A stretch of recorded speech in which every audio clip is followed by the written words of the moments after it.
મારું નામ વિક્રમભાઈ આલજીભાઈ પરમાર। બાબુભાઈ કિશોરભાઈ પરમાર મારા ભત્રીજા થાય છે।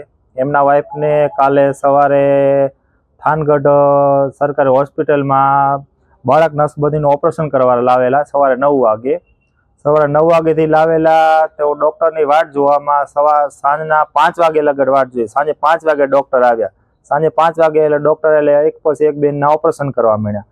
ઓપરેશન કરે 8મો વારો કંચનબેન કિશોરભાઈ બાબુભાઈ પરમારનો વારો આવે। બેનને બોલાવ્યા કે ભાઈ તમે હાલો અંદર। કંચનબેન અંદર રૂમમાં લઈ ગયા। કંચનબેન સાથે આંગણવાડીના બેન પણ સાથે હતા। અંદર ગયા 15-20 મિનિટ થઈ એટલે ટેચરમાં બેભાન હાલતમાં કંચનબેનને તાત્કાલિક ઇમરજન્સી રૂમમાં લઈ ગયા। ઇમરજન્સીની રૂમમાં લઈ ગયા પછી 20-25 મિનિટ લગન એ રૂમનો ઇમરજન્સીનો રૂમ ખોલ્યો જ નહીં। અમે પૂછ્યું તો કઈ જવાબ જ કોઈ ન દીધો શું બનાવ બન્યો છે। પછી હું અહીંયા પહોંચીને હું એ રૂમમાં તરત દરવાજાને ધક્કો મારી અંદર ગઈ ગયો। અંદર ગયો એટલે 7-8 ડોક્ટરો ભેરા થઈને બેનને પમ્પિંગ કરી રહ્યા હતા, પણ પમ્પિંગમાં કોઈ મેમેટ થતું નહીં। પછી મને અવારનવાર પૂછવા મળ્યા કે આ બેનને હૃદય બંધ થઈ ગયું છે, એના માટે તમે રાજકોટ કે સુરેન્દ્રનગર કે કોઈ પણ જગ્યાએ દવાખાને લઈ જાઓ। જે ઓપરેશન કરવાવાળા ડોક્ટર આવેલા એ સાહેબ હાવ આ સિરિયસ કેસ બની ગયેલો તો એમને જાણ કરેલ નહીં અને એ ત્યાંથી ફરાર થઈને ભાગી ગયેલા।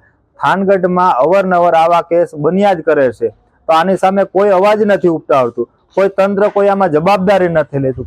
સરકારી દવાખાનું ઘણા વર્ષોથી ભાડે ચાલે છે થાનગઢમાં।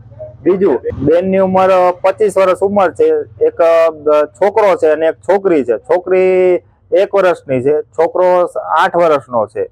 નાના બાળ છે, હાવ મજૂરી કામ કરે ગુજારો કરે છે।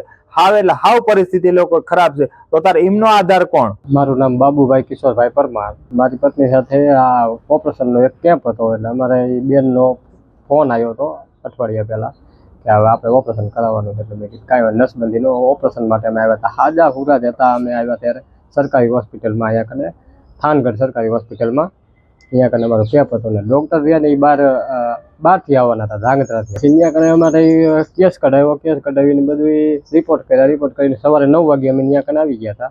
એટલે બાલુબેનને કીધું કે હવે સાંજે 5 વાગે ડૉક્ટર આવશે, તમે સવારથી તે સાંજ સુધી અહીંયા જ હતા દવાખાનામાં। પછી ઓપરેશનનો પછી 5 વાગે અમારો વારો આવ્યો એટલે અંદર ઓપરેશન રૂમમાં ગયા। 15-20 મિનિટ પછી મને જાણ પડી એમને લઈને બહાર આવ્યા। એટલે મને થોડું મને ઓલું થવા માંડ્યું, મેં શું થયું મારા પત્ની, એની સારવાર એની રીતે કરવા માંડ્યા। પણ આ તો આ બધું ત્યાં કને ડૉક્ટરની જ બેદરકારી છે।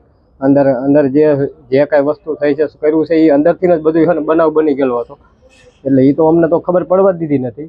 આ તો પછી અહીંયા કને અંદર લઈ ગયા પછી મને અંદર બોલાવ્યો, મને કે હવે કે બાબુભાઈ કે તમે કે થોડુંક કે વધારે પડતું થઈ ગયું છે, એટલે તમે કે રાજકોટ અથવા અમદાવાદ કે સુરેન્દ્રનગર કે લઈ જવાની તમે પહેલા જ મોત થઈ ગયેલું હતું અંદર, એ દેલું જ નથી અમને। ના, અમારી માંગ એવી છે કે આપણે આ ન્યાય મળે અને